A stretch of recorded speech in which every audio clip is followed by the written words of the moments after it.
I think that the VA is very aware that any kind of injury or illness that impacts a veteran also kind of operates within the context of that veteran's family. And the family is very important for recovery and for treatment. And so the VA is, trying to provide additional services and support for family members and caregivers.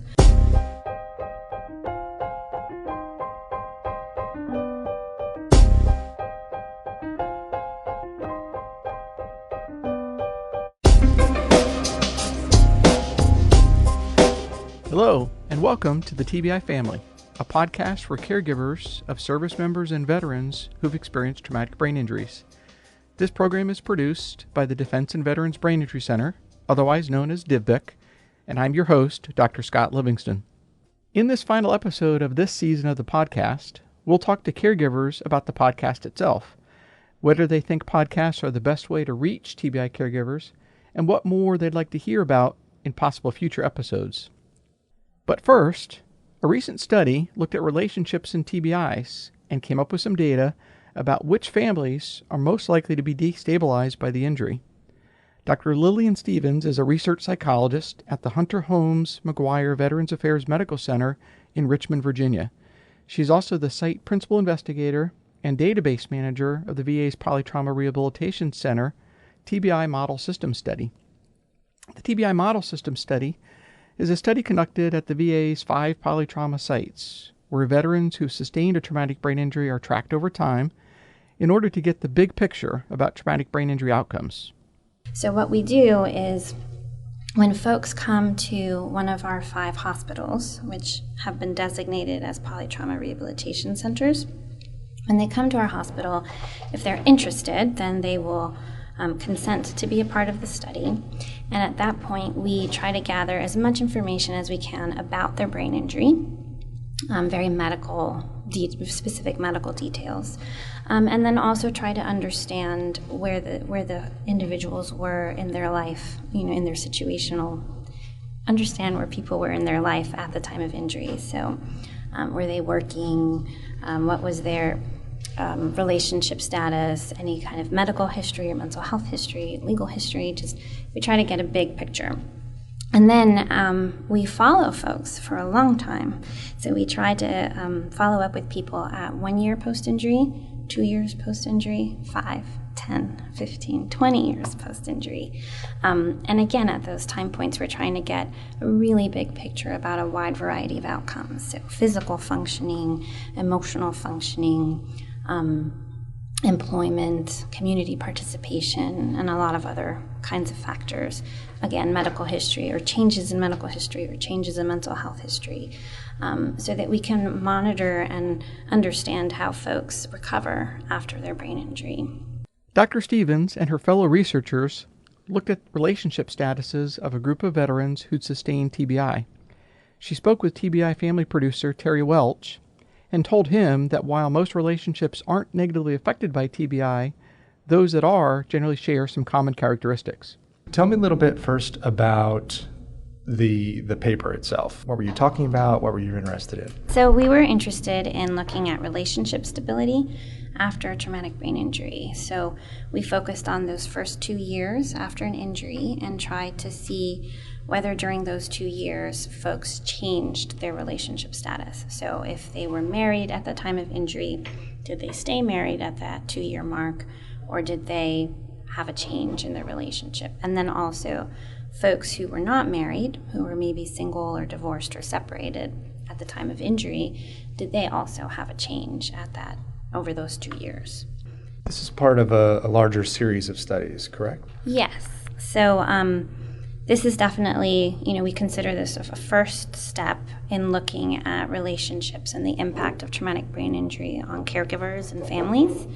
And then also this is one of a series of papers that was bundled into a special issue in the Journal of Head Trauma Rehabilitation. So what did you find in this study regarding relationship changes after TBI? So we found that the majority of folks had stable relationship status. So if we looked at the group of folks who were married at the time of injury, about 78% of them stayed married at 2 years post-injury. And then also the folks who were single, divorced, or separated, we kind of put those together into one group, thinking of them as folks who were not in a relationship. So those folks, also about 87% of them stayed in that same single, divorced, or separated category at 2 years. The other thing that we did was we tried to find factors that were associated with any change, right? So for the folks who were married at the time of injury, 22% of them did change, so they had some kind of marital breakdown. And so we looked at different factors that maybe predicted that or were related to that change. And so for that group, we found that folks who were younger at the time of injury, who had lower education level at the time of injury, and who had used mental health services prior to their traumatic brain injury were at risk for having more instability in their marriage, so at risk for more marital breakdown. What do these findings tell you would be a way to move forward in the treatment of TBI? I guess one caveat would be that, this is just one study. And so we would want to sort of try to do this again and see if we find the same things. But it does shed some light to the potential for being able to identify folks early on who might be at risk for marital breakdown. And so if providers at VA hospitals sort of notice that folks are coming in and they have these characteristics, we can't change how old someone is. We can't change their education level that easily. But we can use those things to kind of identify folks and potentially provide more education or provide marital therapy or couples counseling early on to try to prevent marital breakdown later on. So that might be something to highlight for the case managers or someone like that. Definitely. Also, psychologists on the unit, social workers. The beauty of rehabilitation is that it's very interdisciplinary, and so a lot of folks work with the patients. And so it's kind of a group effort. So what does this study, though, and the fact that the VA is looking at this, what does this tell us about the VA's concern about the overall health and welfare of veterans? So I think that the VA is very aware that any kind of injury or illness that impacts a veteran also kind of operates within the context of that veteran's family. And the family is very important for recovery and for treatment. And so the VA is, trying to provide additional services and support for family members and caregivers. So one example of that is the legislation that passed in 2010 that provided a comprehensive caregiver support program within the VA for caregivers of veterans. And that legislation was specific to post 9/11 veterans.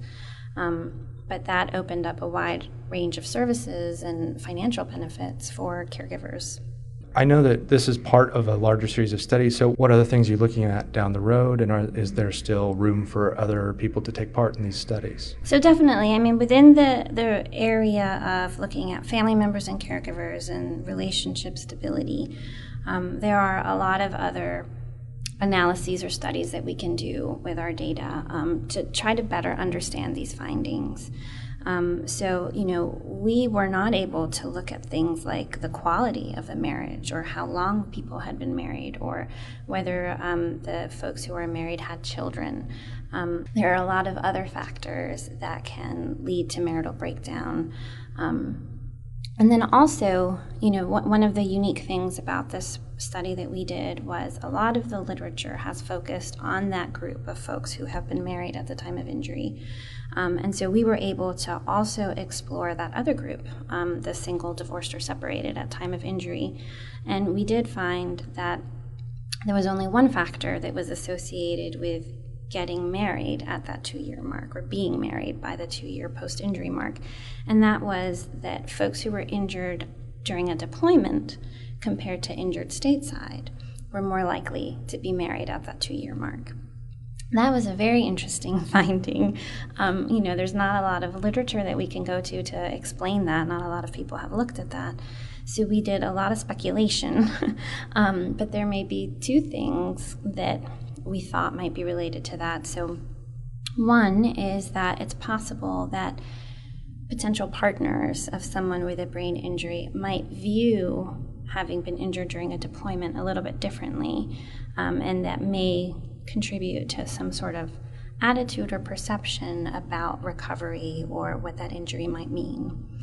Another thing that we speculated about was that it's possible that someone who had their brain injury during a deployment was more likely to be eligible and receive VA benefits for the injury, therefore had more resources to recover and manage the consequences of the injury, and so may have been in a better place to develop healthy relationships and enter into marriage. But that's an example of things that we would like to explore further down the line. And as we get more data and more information, we'll be able to kind of explore other avenues and kind of help fill in this picture that we're starting to get.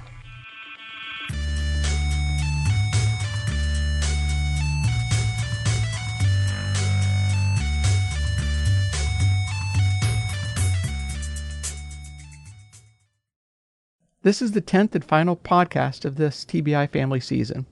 We hope that the podcast has been useful for you. In order to try to figure out if we've been doing the right thing here on the show, we've decided to reach out to a few caregivers and ask them to join us to get their takes on the TBI family. Melissa Meadows and Emily Mather were willing to share their valuable time with us. They spoke with Terry Welch. We started this podcast called the TBI Family in November of last year, and we had kind of three goals when we started this podcast. The first was to get resource information to caregivers, tell them about VA programs or nonprofit programs or DivBIC programs that they might be able to use to help make their lives easier, better, what have you. The other goals were to give them TBI information about ways to deal with the symptoms or other sequelae, as we call them, that come up with traumatic brain injury. And the third was to tell caregiver stories. We know from the Elizabeth Dole Foundation study they did with RAND that a large number of family caregivers feel like they're the only person going through a certain situation when we know that there's quite a few people going through this.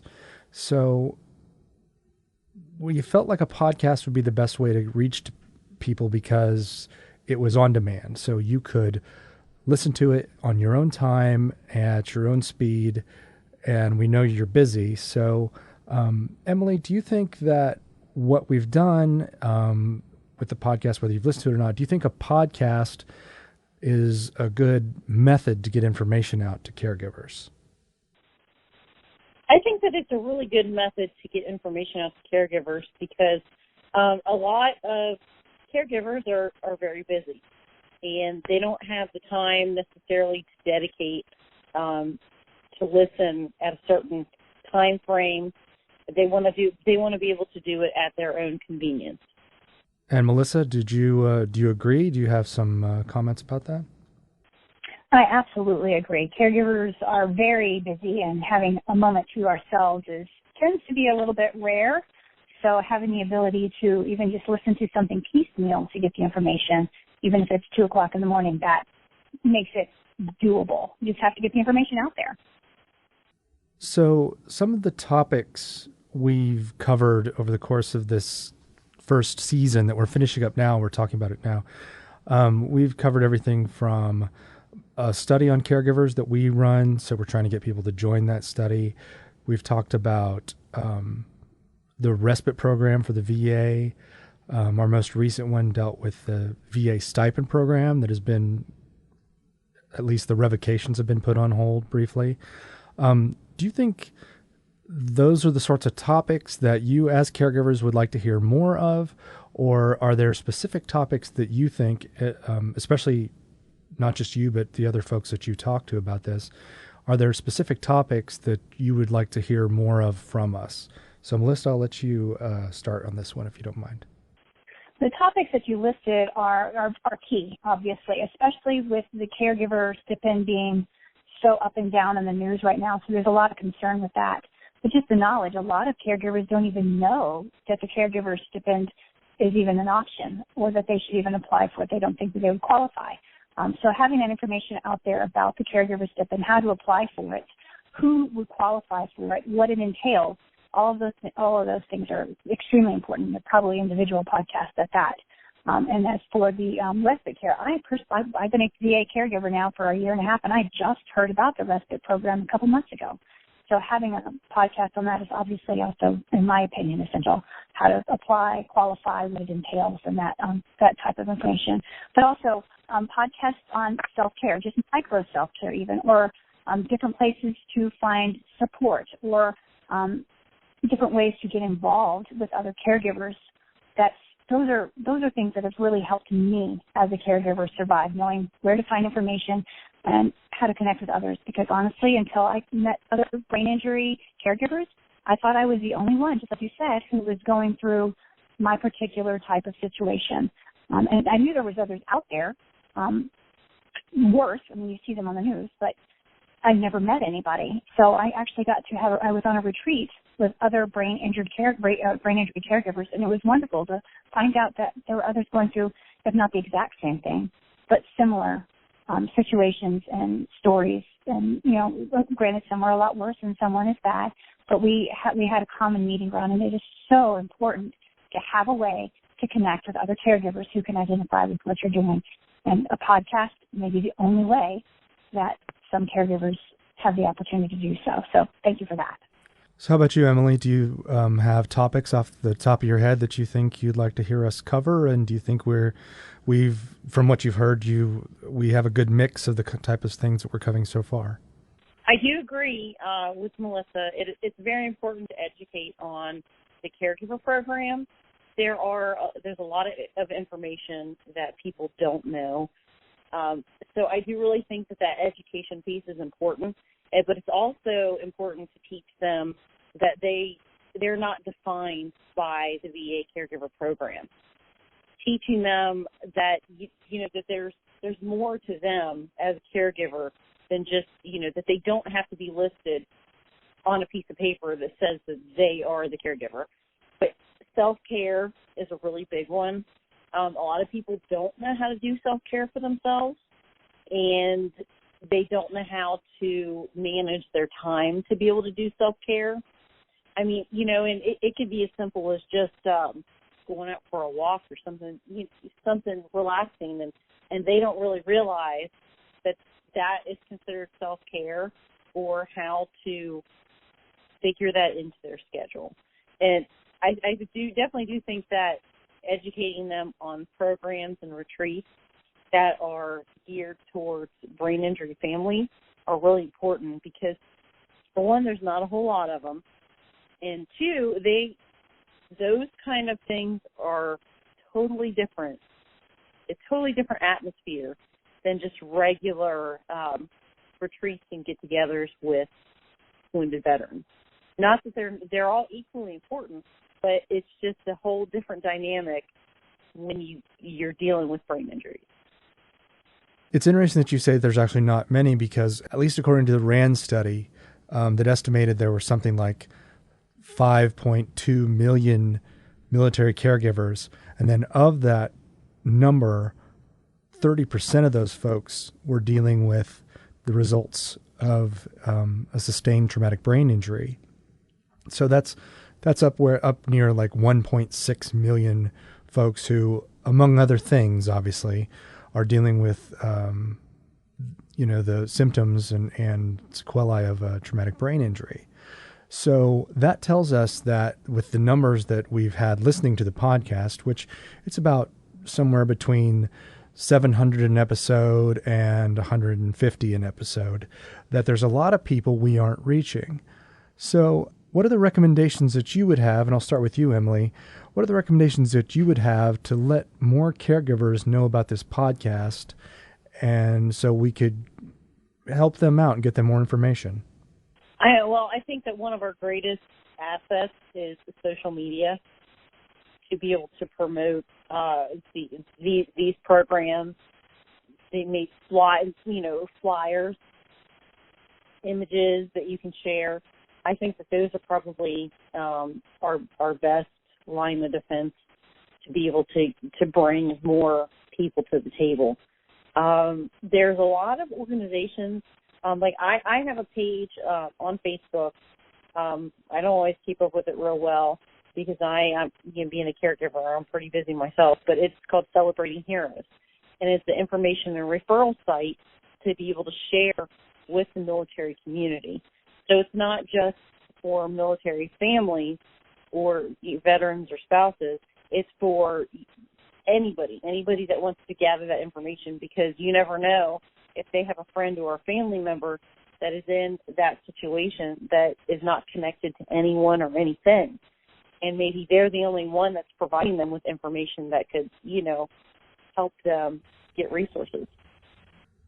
And Melissa, how about you? Do you have any recommendations about how we could let more people know about this podcast? I actually agree wholeheartedly with Emily regarding the social media. Social media is pervasive. I mean, even my grandmother was on Facebook, and she was 80-some odd years old before she passed away. So I think social media is really the key to getting the information out. But we can't overlook the old school ways of, a simple ad in the paper, or, putting a flyer in somewhere, or hanging it up in TBI clinics, things like that. Because oftentimes I don't catch things on Facebook myself, like I just heard about your page, I'm going to be looking it up after this. But when I'm at the VA clinic, I'll see flyers, I'm like, oh, that caught my attention, and I'll snap a picture of it, or I'll take a copy, and then I share it on my Facebook page and on the caregiver pages that I'm involved in. So it's social media, it's a little bit of old school, and then it's just word of mouth. We've got to take care of each other. But like Emily said, a lot of times people, they don't necessarily identify themselves as caregivers, but they also don't necessarily catch the ads. So we have to educate everybody, as much as we can, people who are watching out for their friends, their neighbors, their cousins, their aunts or uncles, whatever. It's word of mouth, social media, and old school. I think it's a combination of all of them. But getting that information out there is just so key. And I'll share the heck out of anything that's good for our service members and their caregivers, obviously. So.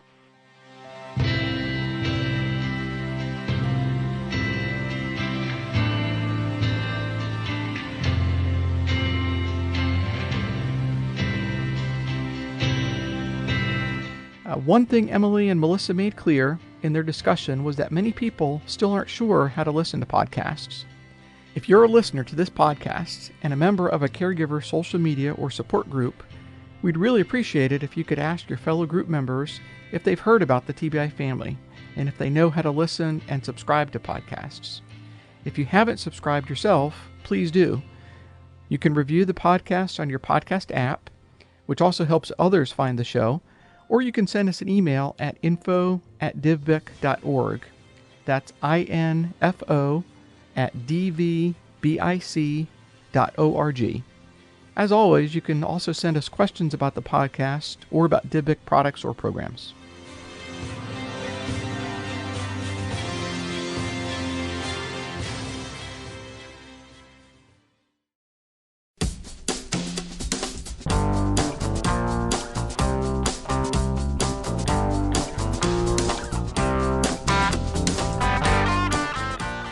TBI Family is produced and edited by Terry Welch and hosted by me, Dr. Scott Livingston. It is a product of the Defense and Veterans Brain Injury Center, commanded by Acting Director Kathy Helmick, and the Defense Centers of Excellence for Psychological Health and Traumatic Brain Injury, commanded by Acting Director Dr. Richard Stoltz. Thanks this week to the Hunter Holmes McGuire Veterans Affairs Medical Center in Richmond, Melissa Meadows, and Emily Mather. As always, thank you for listening.